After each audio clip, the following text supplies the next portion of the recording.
This is not for you. Introduction. I still get nightmares. In fact, I get them so often I should be used to them by now. I'm not. No one ever really gets used to nightmares.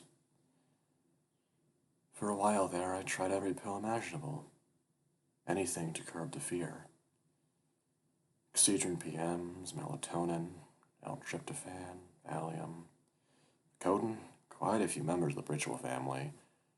A pretty extensive list, frequently mixed, often matched with shots of bourbon, a few long-rasping bong hits, sometimes even the vaporous confidence strip of cocaine. None of it helped. I think it's pretty safe to assume there's no lab sophisticated enough yet to synthesize the kind of chemicals I need. A Nobel Prize, the one who invents that puppy. I'm so tired. Sleep's been stalking me for too long to remember. Inevitable, I suppose. Sadly, though, I'm not looking forward to the prospect. I say sadly because there was a time when I actually enjoyed sleeping. In fact, I slept all the time. Hours before my friend Lude woke me up at 3 in the morning and asked me to come over to his place. Who knows? If I had heard the phone ring, would everything be different now? I think about that a lot. Actually, Lude had told me about the old man a month or so before that fateful evening. Is that right? Fate. It sure as hell wasn't full. Or was it exactly that? I've been in the throes of looking for an apartment after a little difficulty with a landlord who woke up one morning convinced he was Charles de Gaulle. I was so stunned by this announcement that before I could think twice, I'd already told him how, in my humble estimation, he did not at all resemble an airport, though the thought of a 757 landing on him was not at all disagreeable. I was promptly evicted. I could have put up a fight, but the place was a nut house anyway, and I was glad to leave. As it turned out, Shucky de Gaulle burnt the place to the ground a week later. Told the police a 757 had crashed into it. During the following weeks, while I was couching it from Santa Monica to Silver Lake looking for an apartment, Lude told me about this old guy who lived in his building. He had a first-floor apartment, peering out over a wide overgrown courtyard.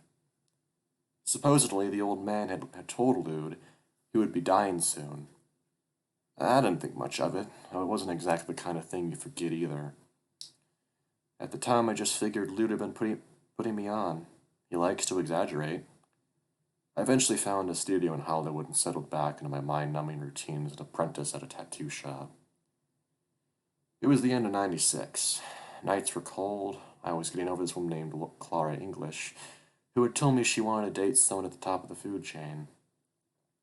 So I demonstrated my unflagging devotion to her memory by immediately developing a heavy crush on this stripper who had Thumper tattooed right up beneath her G-string, barely an inch from her shaved pussy, or as she liked to call it, the happiest place on earth. Suffice it to say, Lude and I spent the last hours of the year alone, scouting for new bars, new faces, driving recklessly through the canyons, doing our best to talk the high midnight heavens down with a whole lot of bullshit. We never did. Talk them down, I mean. Then the old man died. From what I can gather now, he was an American. Though, as I would later find out, those who worked with him detected an accent even if they could never say for certain where it came from.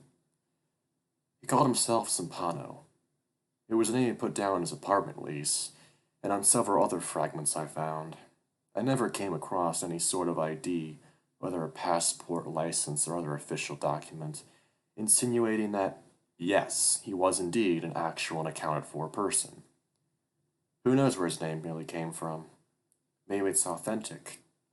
Maybe made up. Maybe borrowed a nom de plume, or, my personal favorite, a nom de gloire.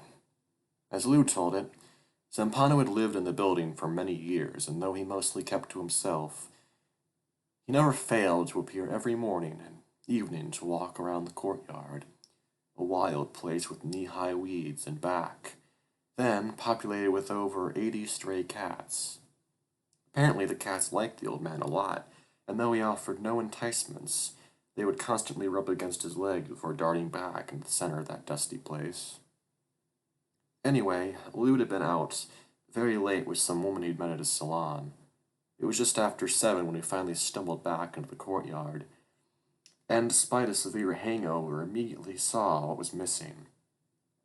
Lude frequently came home early and always found the old guy working his way around the perimeter of all those weeds, occasionally resting on a sun-beaten bench before taking another round.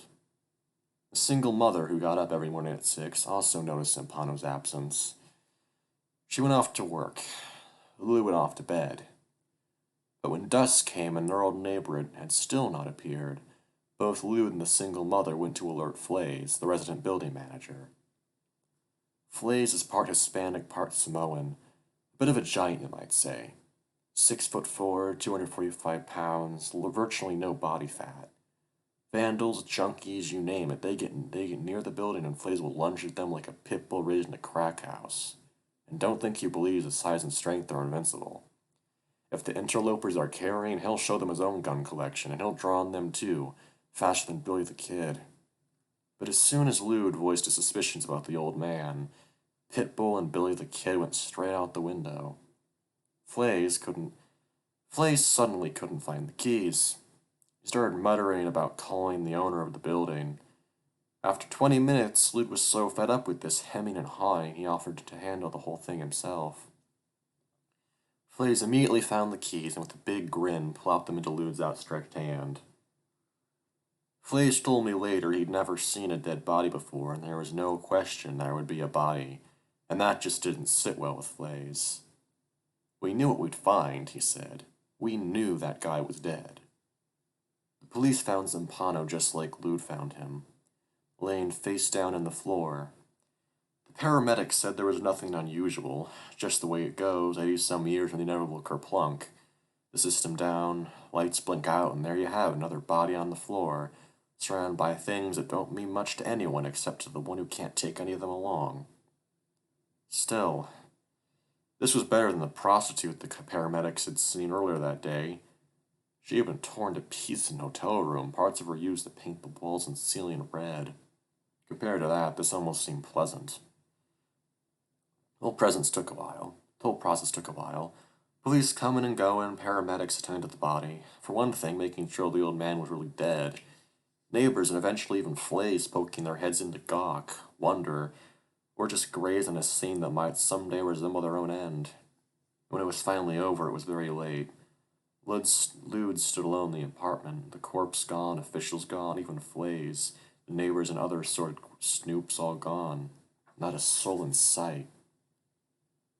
80 fucking years old, alone in that pistol, Lude told me later. I don't want to end up like that. No wife, no kids, nobody at all. Not even one fucking friend. I must have laughed because Lude suddenly turned on me. Hey, Haas, don't think young and squirting lots of cum guarantees you shit. Look at yourself, working at a tattoo shop, falling for some stripper named Thumper. And he was sure right about one thing. Zampano had no family, no friends, and hardly a penny to his name. The next day, the landlord posted a notice of abandonment, and a week later, after declaring that the contents of the apartment were worth less than $300, he called some charity to haul the stuff away. That was the night Lude made his awful discovery, right before the boys from Goodwill, or wherever they came from, swept in with their gloves and hand trucks. When the phone rang, I was fast asleep.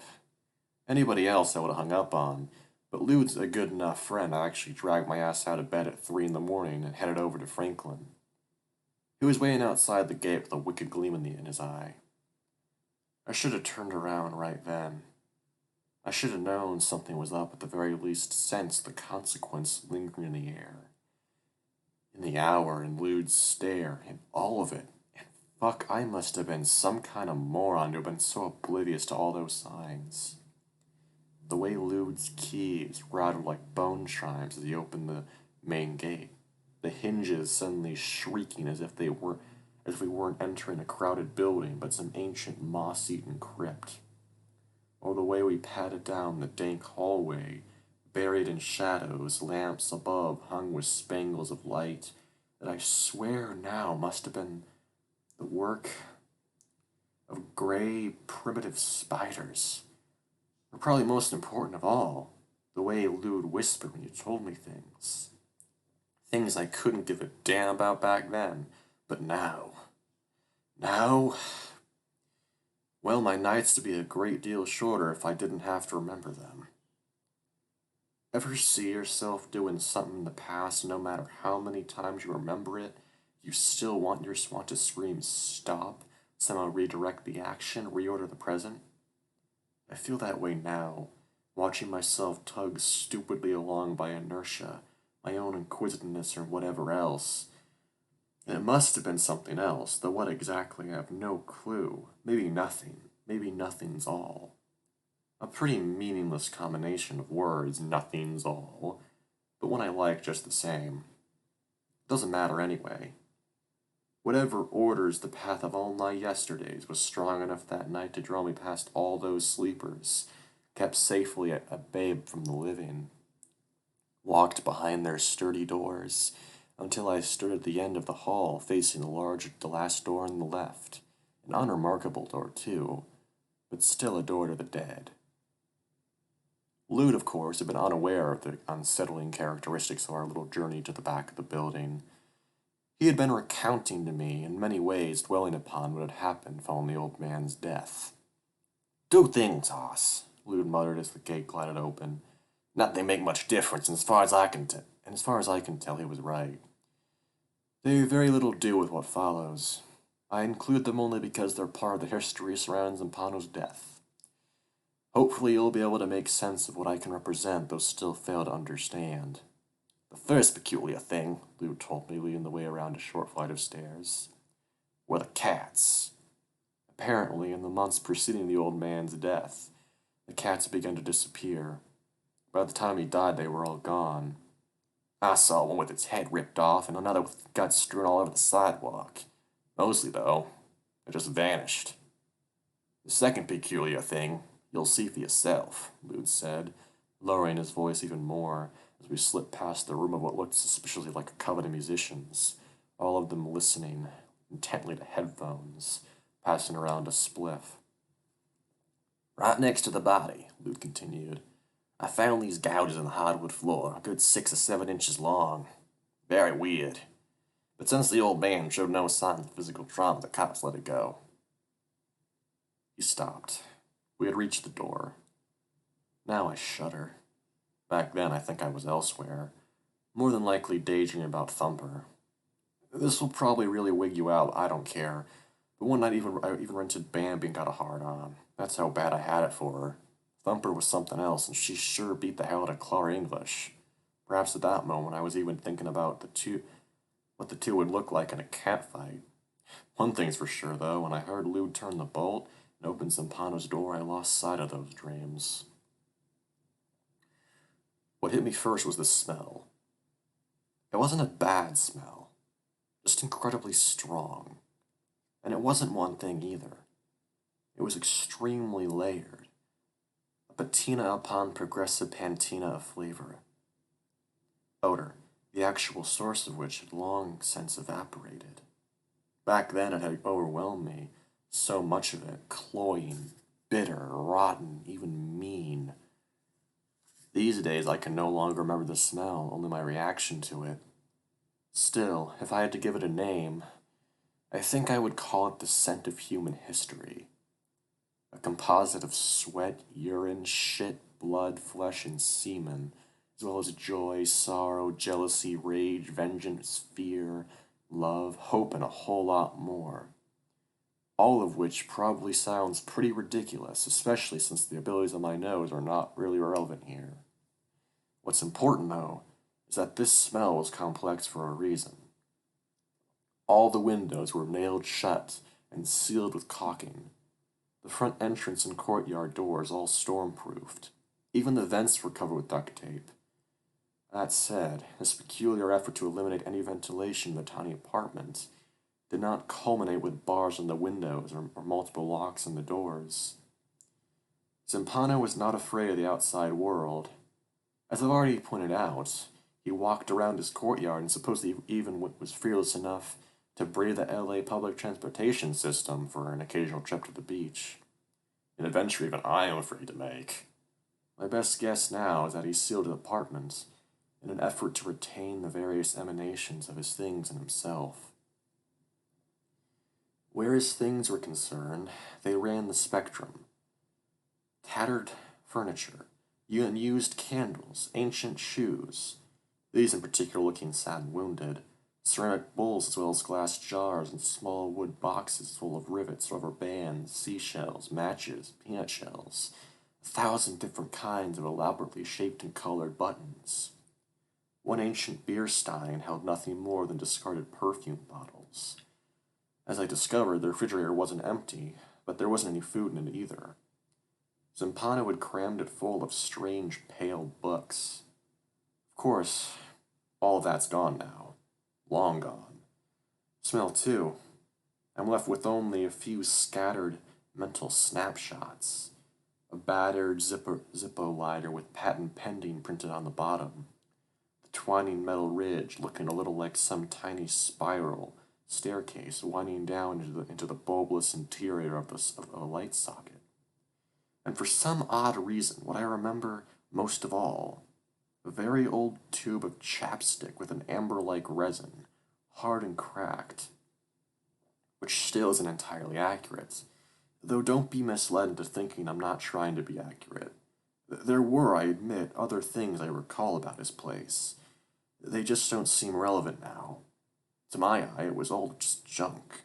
Time having performed no economic alchemy there, which hardly mattered, as Lou hadn't called me over to root around in these particular, and to use one of those big words I would eventually learn in the ensuing months, the carcinated details of Zampano's life. Sure enough, just as my friend had described, on the floor, in fact practically dead center, were the 4 marks, all of them longer than a hand, jagged bits of wood clawed up by something neither one of us cared to imagine. But that's not what Lou wanted me to see either.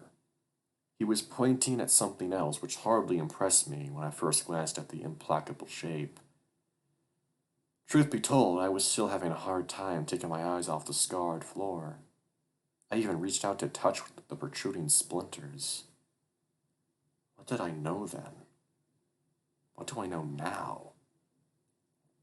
At least some of the horror I took away at 4 in the morning you now have before you, waiting a little like it waited for me that night, only without these few covering pages.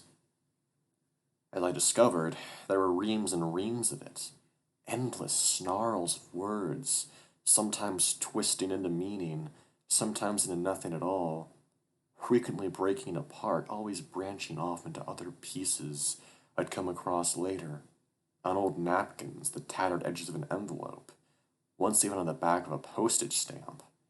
Everything and anything but empty, each fragment completely covered with the creep of years and years of ink pronouncements, layered, crossed out, amended, handwritten, typed, legible, illegible, impenetrable, lucid, torn, stained, scotch-taped, some bits crisp and clean, others faded, burnt or folded and refolded so many times the creases were obliterated, have obliterated whole passages of God knows what.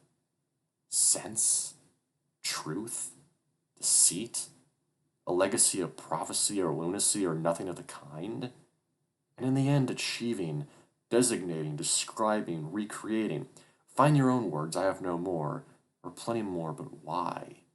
And all to tell what? Lou didn't need to have the answer, but somehow he knew I would. Maybe that's why we were friends. Maybe I'm wrong. Maybe he did need the answer. He just knew he wasn't the one who could find it. Maybe that's the real reason we were friends. That's probably wrong too. One thing's for sure, even without touching it, both of us slowly began to feel its heaviness, sense something horrifying, its proportions, its silence, its stillness. Even if it did seem to have been shoved almost carelessly to the side of the room, I think now if someone had said to be careful, we would have. I know a moment came when I felt certain its resolute blackness was capable of anything, maybe even of slashing out, tearing up the floor, murdering Zampano, murdering us, maybe even murdering you. And then the moment passed. Wonder and the way the unimaginable is sometimes suggested by the inanimate suddenly faded. The thing became only a thing, so I took it home. Back then, well, it's way back then by now, you could have found me downing shots of whiskey at La Poubelle, annihilating my inner ear at Bar de Luxe, or dining at Jones with some busty redhead I'd met at House of Blues, our conversation traversing wildly from clubs we knew well to clubs we'd like to know better. I sure as fuck wasn't bothered by old man Z's words. All those signs I just now finished telling you about quickly vanished in the light of subsequent days, or had never been there to begin with, existing only in retrospect. At first, only curiosity drove me from one phase to the next. Over a few days, often a few days would pass before I'd pick up another malt scrap, maybe within a week. But still I returned, for 10 minutes, maybe 20 minutes, grazing over the scenes, the names, small connections, starting to form, minor patterns evolving in those spare slivers of time. I never read for more than an hour. Of course, curiosity killed the cat, and even if satisfaction supposedly brought it back, there's still that little problem with the man on the radio telling me more and more and more about some useless information. But I didn't care. I just turned the radio off. And then one evening I looked over at my clock and discovered 7 hours had passed. Lute had called, but I hadn't noticed the phone ring. I was more than a little surprised when I found his message on the answering machine. That wasn't the last time I lost sense of time either. In fact, it began to happen more often. Dozens of hours just blinking by, lost in the twist of so many dangerous sentences. Slowly but surely, I grew more and more disoriented, increasingly more detached from the world. Something sad and awful, straining around the edges of my mouth, surfacing on my eyes. I stopped going out at night. I stopped going out. Nothing could distract me. I felt like I was losing control. Something terrible was going to happen. Eventually, something terrible did happen. No one could reach me, not Thumper, not even Lude. I nailed my windows shut throughout the closet and bathroom doors, storm-proofed everything, and locks. Oh yes, I had plenty of locks.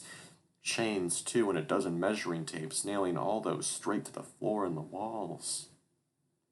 They looked suspiciously like lost metal roods, or, from a different angle, the fragile ribs of some alien ship. However, on Lake Zampano, this wasn't about smell. This was about space. I wanted a closed, inviolate, and most of all, immutable space. At least the measuring tape should have helped. They didn't. Nothing did. I just fixed myself some tea on the hot plate here. My stomach's gone. I can barely keep even this honey milked up stuff down, but I need the warmth. I'm in a hotel now. My studio's history. A lot these days is history. I haven't even washed the blood off yet. Not all of it's mine either. Still caked around my fingers. Signs of it still on my shirt. What's happened here, I keep asking myself. What have I done? What would you have done? I went straight for the guns and I loaded them, and then I tried to decide what to do with them. The obvious thing was shoot something. After all, that's what guns are designed to do. Shoot something. But who? Or what? I didn't have a clue. There were people in cars outside my hotel window. Not midnight people I didn't know. Midnight cars I've never seen before. I could have shot them. I could have shot them all. I threw up in my closet instead. Of course, I have only my own immeasurable stupidity to blame for winding up here. The old man left plenty of clues and warnings. I was the fool to disregard them. Or was it the reverse? Did I secretly enjoy them? At least I should have had some fucking inkling what I was getting into when I read this note, written just one day before we died. January 5th, 1997. Whoever finds and publishes this work shall be entitled to all proceeds. I only ask my name take its rightful place. Perhaps you will even prosper. If, however, you discover that readers are less than sympathetic and choose to dismiss this enterprise out of hand, then may I suggest you drink plenty of wine and dance in the streets of your wedding night. For whether you know it or not, now you are truly prosperous. They say truth stands the test of time. I can think of no greater comfort knowing this document failed such a test. Which back then meant absolutely nothing to me. I sure as hell didn't pause to think that some lousy words were going to land me in a shitty hotel room, saturated with the stink of my own vomit. After all, as I fast discovered, Zampano's entire project's about a film that doesn't even exist. You can look, I have, but no matter how long you search, you will never find the Novitzin record, in theaters or video stores. Furthermore, most of what's said by famous people has been made up. I tried contacting all of them. Those that took the time to respond told me they had never heard of Will Novitzin or let alone Zampano. As for the book side and the footnotes, a good portion of them are fictitious. For example, Gavin Young's Shots in the Dark doesn't exist, nor does the works of Hubert Howe Bancroft, Volume 14. On the other hand, virtually any dimwit can go to a library and find W.M. Lindsay and H.J. Thompson's Ancient Lore and Medieval Latin glossaries. There really was a rebellion on the 1973 Skylab mission, but La Belle, Nicolas et Lubel Shin is also made up as is. I assume the bloody story of Quesada and Molino. Add to this my own mistakes, and there's no doubt I'm responsible for plenty, as well as those errors Zampano made which I failed to notice or correct, and you'll see why there's suddenly a whole lot here not to take too seriously. In retrospect, I also realize there are probably numerous people who would have been better qualified to handle this work. Scholars with PhDs from Ivy League schools and minds greater than any Alexandrian library or world net.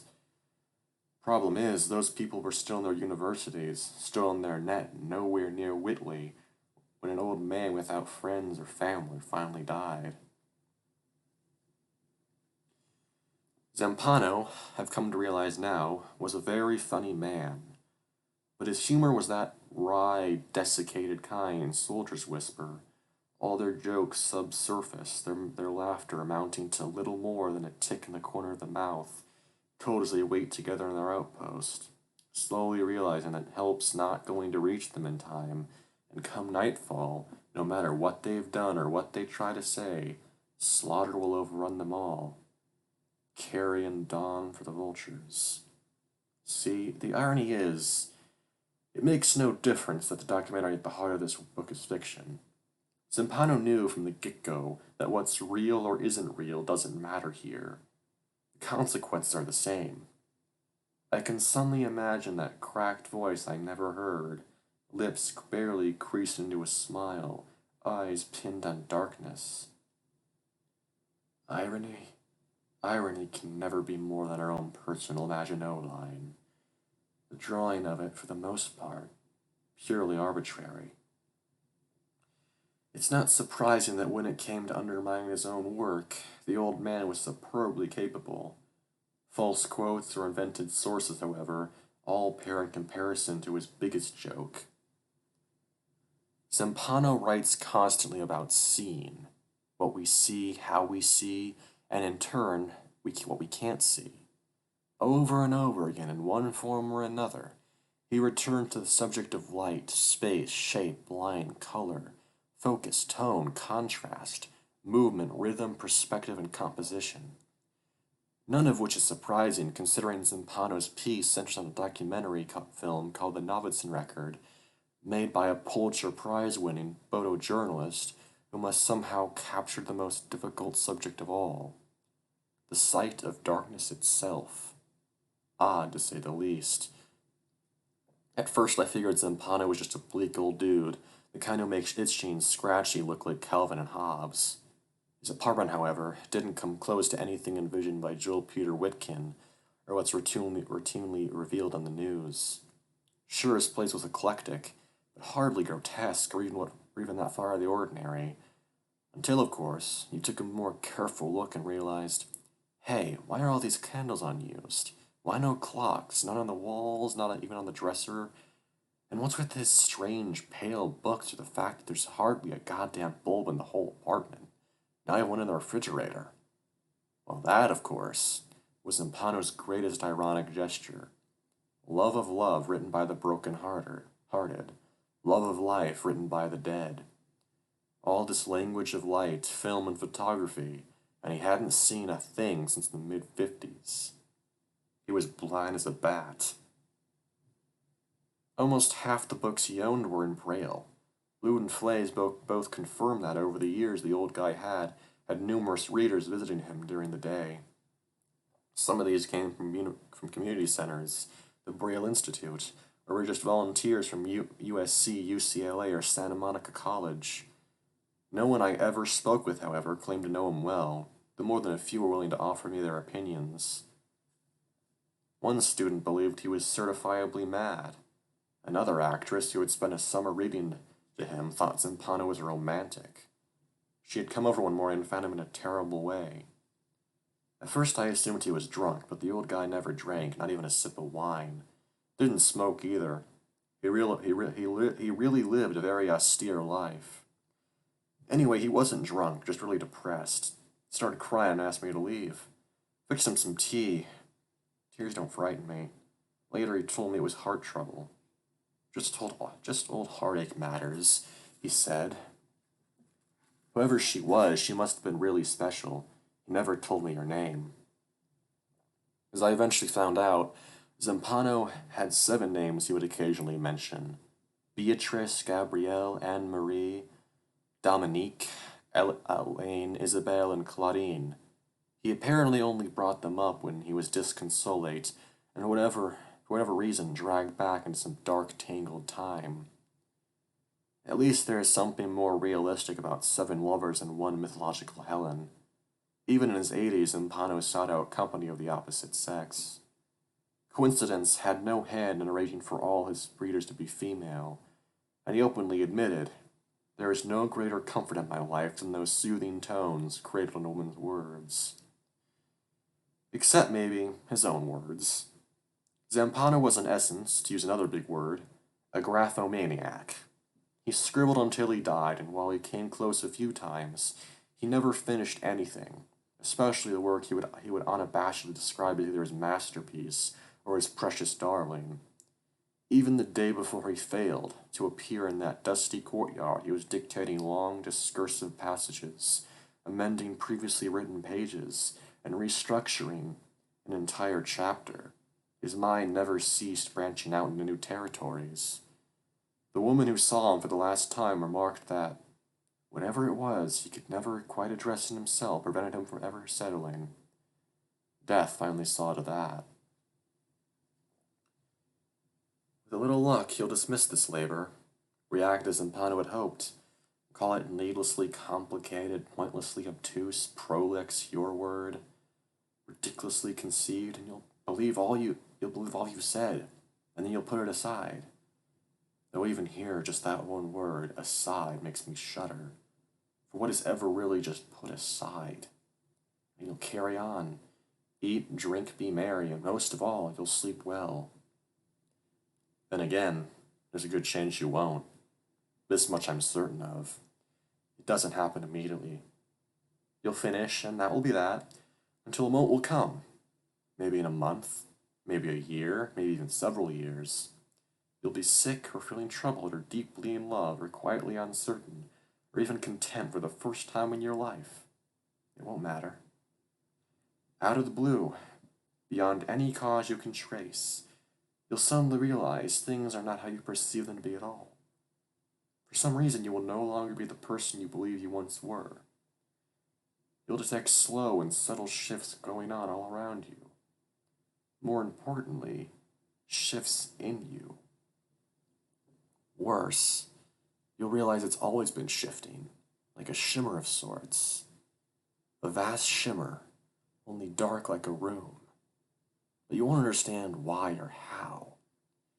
You'll have forgotten what granted you this awareness in the first place.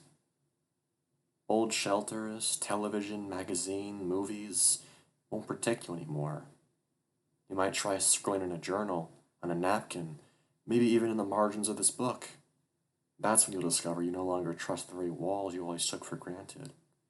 Even the hallways you've walked 100 times will feel longer, much longer in the shadows.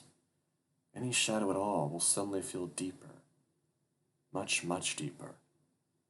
You might try then, as I did, to find a sky so full of stars it will blind you again. Only no sky can blind you now. Even with all that iridescent magic up there, your eyes will no longer linger on the light. It will no longer trace constellations. You'll care only about the darkness, and you'll watch it for hours, for days, maybe even for years, trying in vain to believe you're some kind of indispensable, universe-appointed sentinel, as if just by looking you can actually keep it all at bay. It will get so bad you'll be afraid to look away. You'll be afraid to sleep. Then, no matter where you are, in a crowded restaurant, or on some desolate street, or even in the comforts of your own home, you'll watch yourself dismantle every assurance you ever lived by. You'll stand aside as a great complexity intrudes, tearing apart, piece by piece, all of your carefully conceived denials, whether deliberate or unconscious. And then, for better or for worse, you'll turn. Unable to resist, though try to resist you still will. Fighting with everything you've got not to face the thing you most dread, what is now, what will be, what has always come before. The creature you truly are, the creature we all are, buried in the nameless black of a name. And then the nightmares will begin. Johnny Truant, October 31st, 1998, Hollywood, California.